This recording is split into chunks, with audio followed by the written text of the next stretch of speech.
see improvements in child mortality, health, and education levels. Gender equality is integral to achieving sustainable development. The United Nations Sustainable Development Goals explicitly include gender equality as both a goal and a means to reach other goals, such as ending poverty, promoting health, well-being, and ensuring quality education for all. Societies that value women as equals are better positioned to address environmental challenges and promote sustainable practices. So as somebody said, to awaken the people, it is the women we must be awakened. It is the women who must be awakened. Once she's on the move, the family moves, the village moves, the nation moves. So if feminism aims to empower women and transform society into a place where rights and dignity of every person are equally respected, regardless of gender, if feminism is about ensuring that every individual has the freedom and opportunity to define themselves, make choices, and live a life free of discrimination and oppression, then I must declare very proudly that I'm a feminist. Feminism isn't about making women strong. Women are already strong. It's about changing the way the world perceives their strength. So let me just now come to the statistics in Pakistan and then move on to the judiciary. Pakistan has a population of 243 million, while women make 49% or so of it. Despite having almost an equal representation, Pakistan ranks 142nd out of 146 countries, making it the fourth lowest globally in terms of gender parity. As a result, women remain unrepresented in most affairs of life due to the significant gender disparity. Such disparity is also visible in the justice system in Pakistan. So from 1923, when the Legal Practitioners Women Act 1923 was enacted to remove the legal bar on women from practicing law in British India, to 2024, the judicial system in Pakistan, although has seen considerable development, yet issues such as access to justice, gender responsiveness, and underrepresentation of women remain prevalent. According to the most recent statistics compiled by the Law and Justice Commission of Pakistan, there are only 562 women judges out of almost 3,000 judges in the district judiciary. Women judges in the district judiciary in Pakistan is almost 17%. I mean, that's not on. This has to change. This has to change. We need to take it to 50%. Interestingly, Khyber Pakhtunkhwa has the highest representation of women judges in the district judiciary as compared to their male counterparts. So 25%, that is 25%, followed by Islamabad, which is 23%, Punjab is 17%, Sindh 13%, and Balochistan 12%. So as we transcend towards the superior judiciary, there are a total of 2 women judges in the Supreme Court, which is about 11%, of 5 judges in all the high courts. Punjab has 1 judge, she's right here, and I'm so happy that she's here. 1 judge out of 60 judges, which is less than 2%.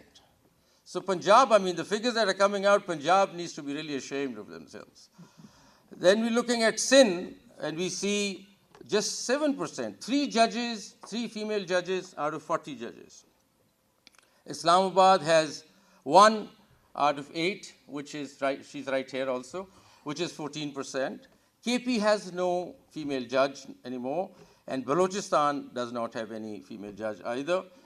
These are statistics that are worrying. We need to look at this. We need to think of our appointment policies. We need to think of diversity. We need to bring in women.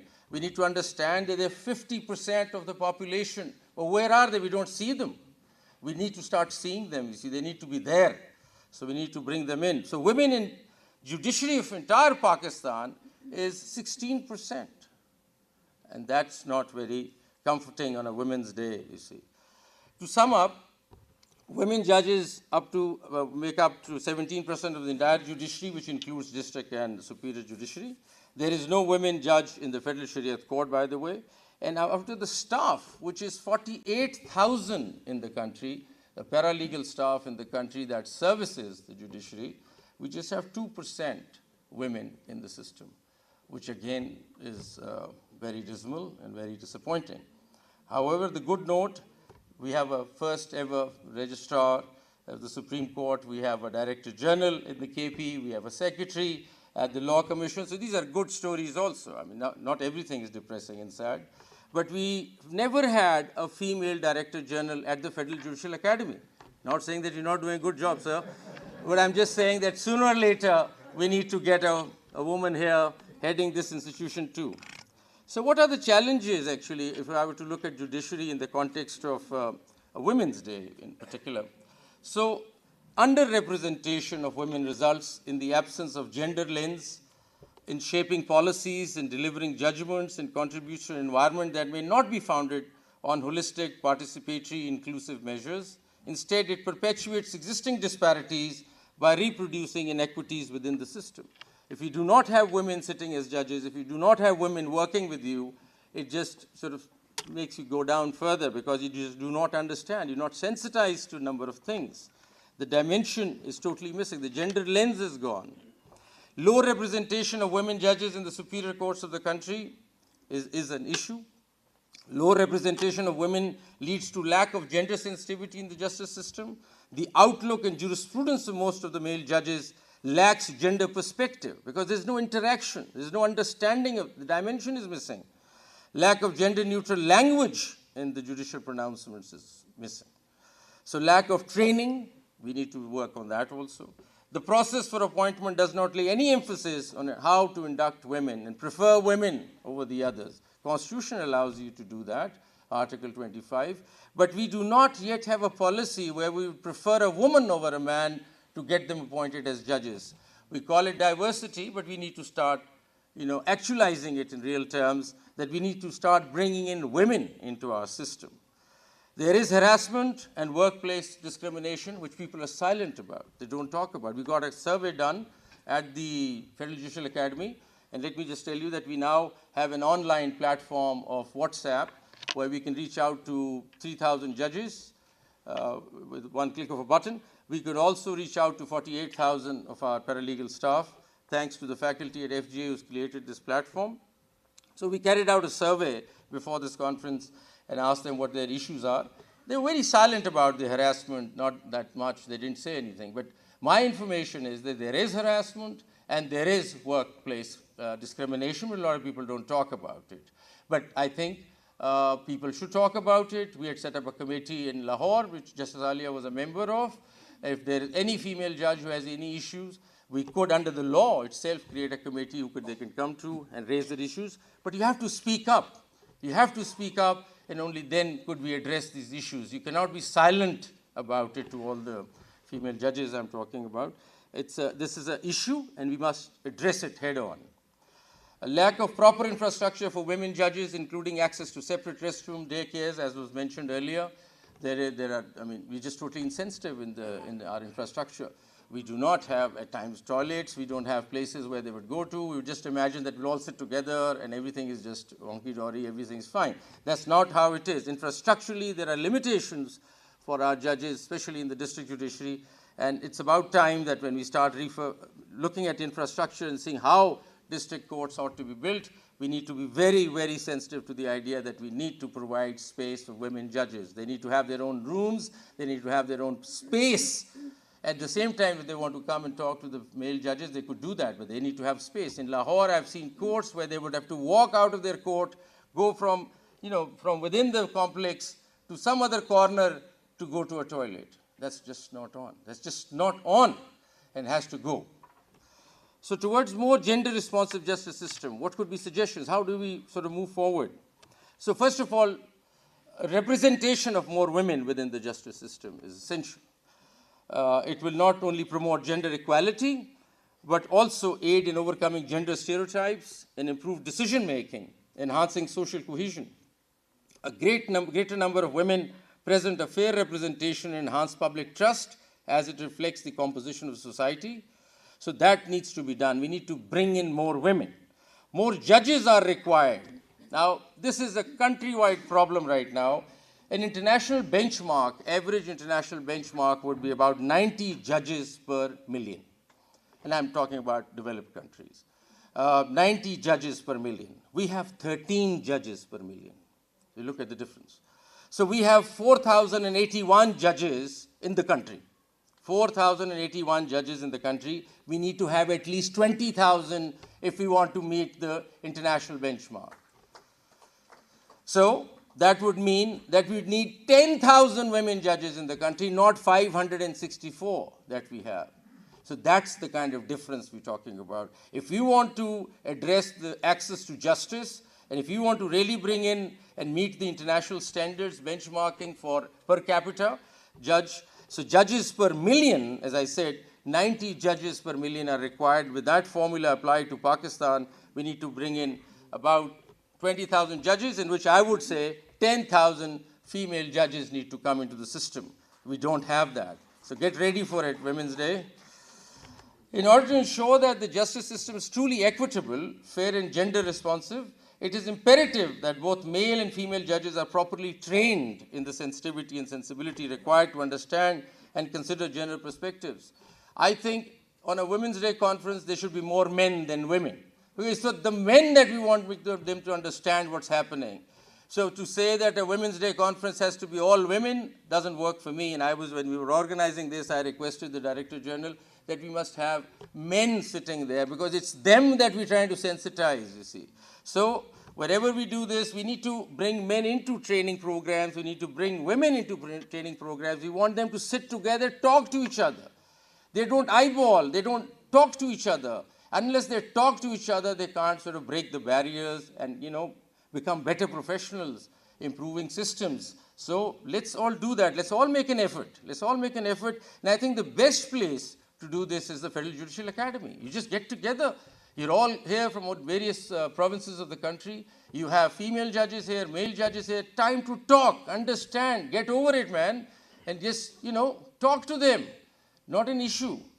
So by prioritizing gender sensitivity and sensibility in the training of judges, the legal system can take an important step towards ensuring that all individuals, regardless of gender, are able to access justice freely and without prejudice. If you have a gender-based or a gender-sensitive justice system, then you're opening access to people also. A lot of people feel more comfortable coming and accessing this justice system. You're providing a better service delivery also, because the system understands gender, because that then seeps into your judgments, into your writings, and into the language that you're using. Judges should also strive to use gender-sensitive language in their judgments. An example of this is Pakistan Feminist Judgments Project, a project which aims to bring together female academics, practicing lawyers, judges, and legal researchers to engage in a thorough debate on specific Supreme Court judgments and visualize the merits of rewriting them from a feminist perspective.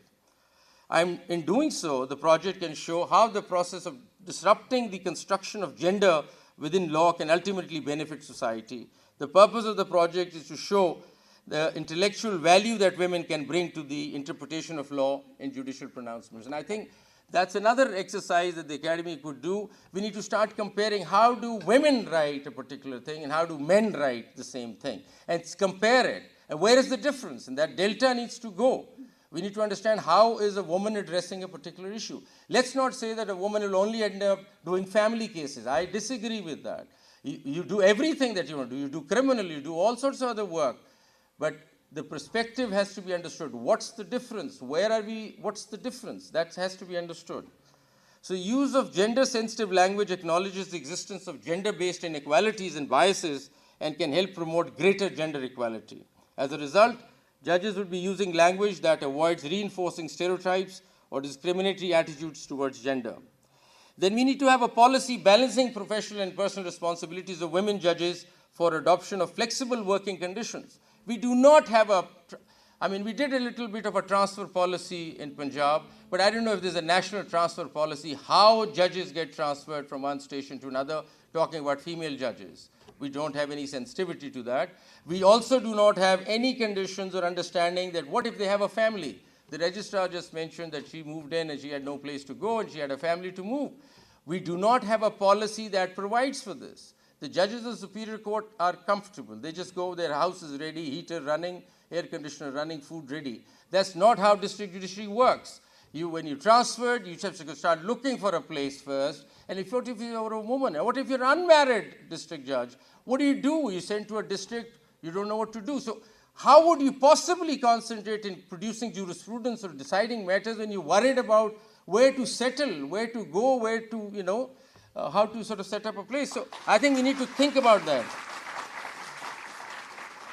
So then also better access to facilities within courts, such as separate courtrooms, seating spaces, washrooms, daycare centers, things that I've mentioned. This infrastructural involvement is important. In Punjab, we provided cars to all the judges, female judges of the district judiciary. That was a sense of empowerment, and I'm quite sure some of them might be here from Punjab. They felt empowered. They were not dependent on any family member to drop them to the court. They felt that they were strong enough and they could just get up in the morning and just come to court on their own, and they were not dependent on anybody. Such like interventions are required to empower women, and I think Punjab has, women have cars there, and I'm quite sure the other stations also do, but we need to look at such things. So policy initiatives that contribute towards greater inclusivity of women in decision-making, leadership roles. Registrar is a case when we would want more district judges coming up. We want within the district, the decision-making doesn't take place, as I understand, that women are not involved in day-to-day decision-making. Some male judges get together in districts and start running the district. I wonder if in the governance of a district, a female judge is involved, the way the male judges are involved. I don't even know that. I mean, Zilhuma was saying that she was the only judge sent to a particular station, they were all men. Why? Why isn't there a rational policy that you should have a certain number of female judges and a certain number of male judges? So all these things need to be thought out. We need to think of how the system is functioning. We're just not yet alive to these issues. We just say, okay, fine, there's a transfer policy, the whole thing is structured around men, and the women are just passing through it. That's not how it is. We need to go back to the drawing board, come up with a policy. How do we accommodate women and bring them at par with men? That's the story, and that's what we should be doing. So training for judges, prosecutors, lawyers, court staff for gender sensitivity training is important, and higher education opportunities, I keep stressing and underlining that I think any female judge or any district judiciary judge wants to go for an LLM, wants to go for a PhD, must be encouraged. So in the end, with the permission of the Honorable Chief Justice, could I just propose a declaration, sir, if you allow, and then if everybody allows that, in the end, we could just approve that.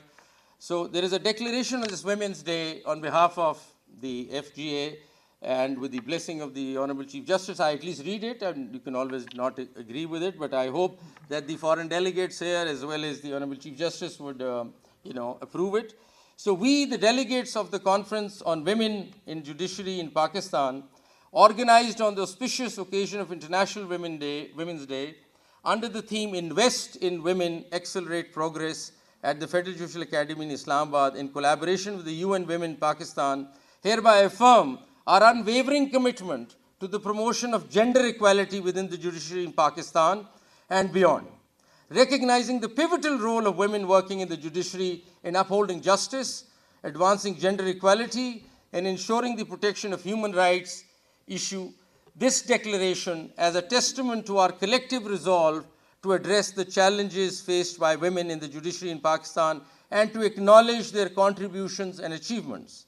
Guiding principles: equality and non-discrimination. We affirm that gender equality is a fundamental principle of justice and pledge to combat gender discrimination in all its forms within the judiciary in Pakistan. Inclusivity and diversity. We commit to foster an inclusive judicial environment that values diversity and ensures equal opportunities for women at all levels in the judiciary in Pakistan. I don't know if anybody, do you disagree? Empowerment. We recognize the importance of capacity building in empowering women judges, aspiring women judges, and members of the staff that support their professional development and advancement. Leadership and representation. We underscore the need for increased representation of women in judicial leadership positions and commit to support policies and practices that facilitate women's access to these roles. Work-life balance. We acknowledge the challenges faced by women in judiciary in Pakistan in balancing professional and personal responsibilities and advocate for the adoption of flexible working conditions and support systems. Safety and security. We emphasize the importance of ensuring a safe and secure working environment for women in the judiciary, free from harassment, violence, and intimidation. We urge logistics to be upgraded accordingly for preservation of privacy and dignity of women working in judiciary in Pakistan. International cooperation. We call for enhanced international cooperation and exchange of best practices to promote gender equality within the judiciary on a global scale. Actions. To actualize these principles, we commit to the following actions. Number one, policy reforms. Advocate for and contribute to the development and implementation of policies that promote gender equality and support women's advancement in the judiciary. Number two, capacity building. Organize and participate in training programs, research endeavors, and other initiatives designed to enhance skills and knowledge of women in judiciary. Number three, research and data collection. Support and undertake research initiatives aimed at gathering data on the status of women in the judiciary in Pakistan for informed policy and practice. Number 4 or 5, networking and advocacy. Foster networks of women judges, legal professionals, and women support staff in judiciary to facilitate exchange of experiences, strategies for overcoming challenges, and advocacy for gender equality. Public awareness. Engage in public awareness campaigns to highlight the importance of gender equality and to showcase the contributions of women in judiciary. Conclusion. In solidarity, we adopt this declaration as a roadmap for action and a call to all stakeholders to join us in our effort to invest in women and accelerate process towards a more just, equitable, inclusive judiciary in Pakistan. Together we can and will make a difference. Do we adopt this, sir? Could we raise some hands here? I don't see my Chief Justice raising his hand. It's adopted. Thank you very much, gentlemen. Thank you very much. Ladies and gentlemen. Did I force that one?